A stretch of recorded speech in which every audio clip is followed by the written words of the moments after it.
নমস্কার বন্ধুরা, আমি শর্মিষ্ঠা। আমি আপনাদের কাছে আবার একটা নতুন রেসিপি নিয়ে চলে এসেছি। তো আজকে আমি বানাচ্ছি আলু সিঙ্গারা রোল। তো এখানে আমি ময়দা নিয়েছি, রিফাইন তেল নিয়েছি। রিফাইন তেলটা একটু বেশি করে দিতে হবে বন্ধুরা। আর নুন নিয়েছি, নুনটা স্বাদ অনুসারে নিয়ে নেবেন। এখানে কালো জিরা নিলাম। বন্ধুরা, সিঙ্গারা রোলটা যে বানাবো, সিঙ্গারার মতন ডিজাইন করে বানাবো না, একটু আলাদা ধরনের বানাবো। তো আপনারা দেখবেন, ভালো লাগবে। তো এখন আমি ভালো করে ময়দাটা ময়মের সাথে ভালো করে মাখিয়ে নেব। তো একটু ময়মটা কিন্তু বেশি দিতে হবে বন্ধুরা।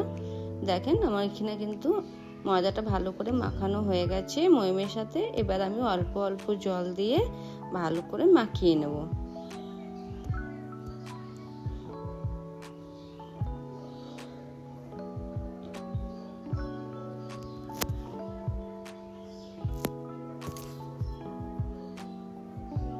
বেশি করে জল দেবেন না, অল্প অল্প জল দিয়ে কিন্তু মাখছি আমি। দেখেন, আমার কিন্তু ময়দাটা মাখা হয়ে গেছে। এবার আমি উপর থেকে অল্প তেল বুলিয়ে ঢাকা দিয়ে রেখে দেব 30 মিনিটের মতন। এরপর আমি সিঙ্গারাটা বানাবো, তার জন্য আমি তার মশলাটা বানিয়ে নেব। আলুর চোখাটা বানিয়ে নেব বন্ধুরা। তো কড়াইয়ে তেল দিলাম, সরষের তেল, তার মধ্যে 5 ফোড়ন দিলাম। তো বন্ধুরা, আপনারা কিন্তু এখানে নিরামিষ যদি বানাতে চান তো নিরামিষও বানাতে পারেন। আমি কিন্তু এখানে পেঁয়াজ দিয়ে বানাচ্ছি। তো পেঁয়াজ দিলাম, একটা গোটা পেঁয়াজ দিয়েছি।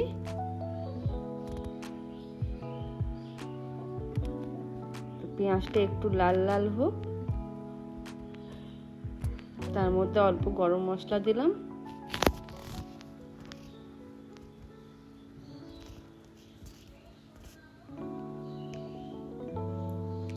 এবার চাট মশলাটা দিলাম। আপনারা চাইলে একটু জিরা ধনের গুঁড়ো দিতে পারেন, কিন্তু আমি দেইনি। গোলমরিচের গুঁড়ো দিলাম।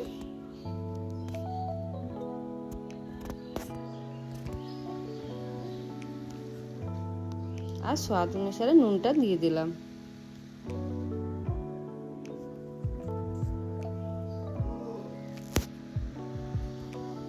দিয়ে এখন মশলাটাকে ভালো করে কষিয়ে নেব।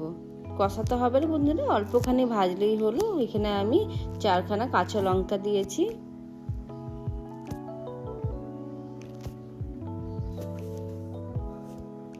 অল্পখানি শুকনো লঙ্কার গুঁড়ো দিলাম।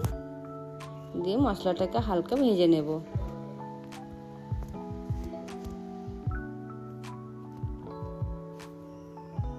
এরপর আমি আলুগুলোকে মশলার মধ্যে ভালো করে মাখিয়ে নেব।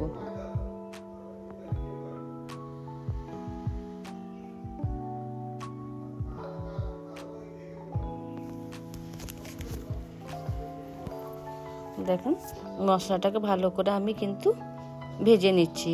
হাত দিয়ে আমি কিন্তু ভাঙিনি বন্ধুরা, একটু গোটা গোটা আলুটা থাকলে সিঙ্গারাতে ভালো লাগে খেতে।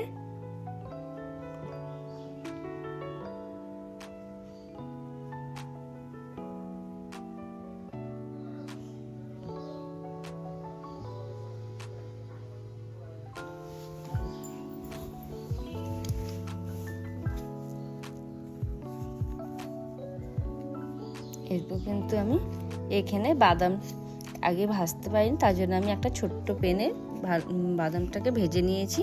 এখানে আমি বাদাম ভাজাটাও দিয়ে দেব।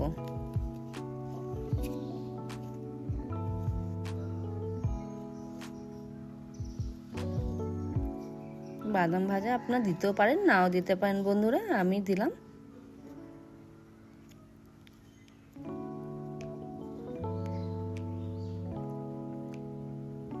আমার কিন্তু আলুটা হয়ে গেছে। এরপর আমি 30 মিনিটের মতন ময়দাটা যে রেখেছিলাম ওইটা দেখেন আর একটু আমি মাখিয়ে নিচ্ছি হাতে করে।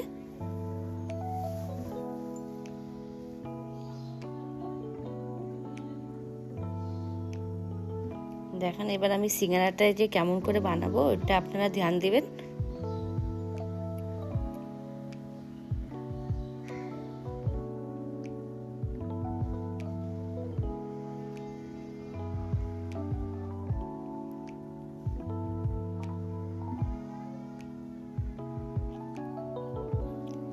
আমি কিন্তু মাঝখান থেকে অল্প অল্প করে কেটে নিচ্ছি, উপর দিকে আর নিচের দিকে কিন্তু কাটছি না।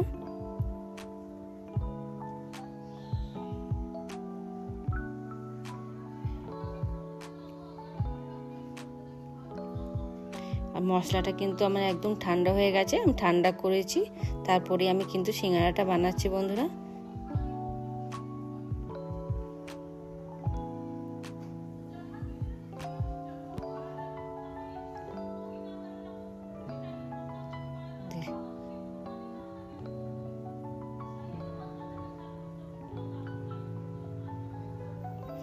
এবার আমি দুদিক থেকে এমনি করে মুড়িয়ে নিব, তারপর আমি এটাকে ভালো করে রোলের মতন করে গুটিয়ে নেব। দেখেন আমার কিন্তু একটা আলুর সিঙ্গারা হয়ে গেছে।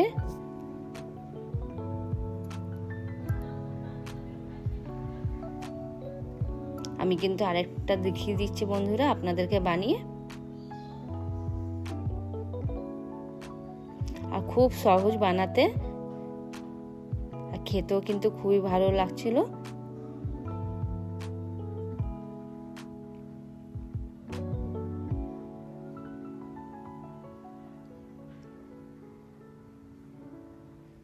নতুনত্ব ডিজাইন।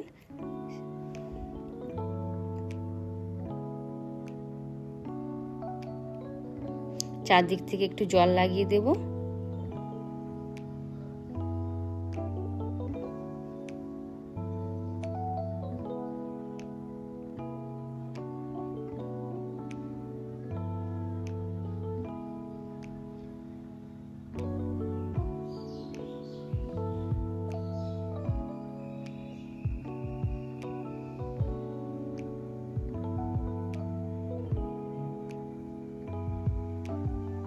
দেখেন এখানে সিঙ্গারাটা হয়ে গেছে, আমি এবার ভেজে নেব।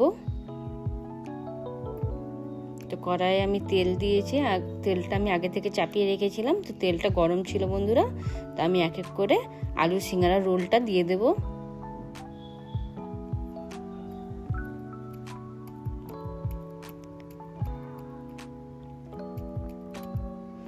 কিন্তু আমি একটু মিডিয়াম আঁচ করে রেখেছি।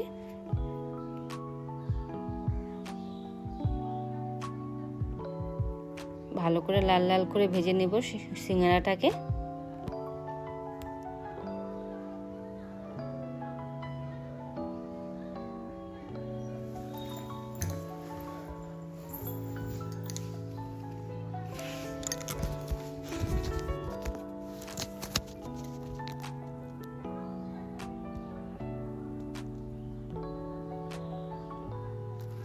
দেখেন কিন্তু আমার সিঙ্গারাটা কিন্তু ভালো করে ভাজা হয়ে গেছে, আর লাল লাল করে ভেজে নিয়েছি বন্ধুরা। আর একদম সুন্দর লাগছে সিঙ্গারা রোলটা, দেখতেও খুব সুন্দর লাগছে। তো দেখেন আমার এখানে হয়ে গেছে সিঙ্গারা রোলটা। যদি ভালো লাগলো তাহলে লাইক শেয়ার সাবস্ক্রাইব করে দেবেন বন্ধুরা। গরমে আমি আপনাদেরকে ভেঙেও দেখাতে পাচ্ছি না, দেখেন প্রচণ্ড গরম, খুব সুন্দর হয়েছে। তো আপনারাও ঘরে এমনি করে বানিয়ে খাবেন বন্ধুরা, ভালো লাগবে। আর যদি আমার সিঙ্গারা এই রোলটা ভালো লাগলো তাহলে কমেন্ট করে শিওর জানাবেন।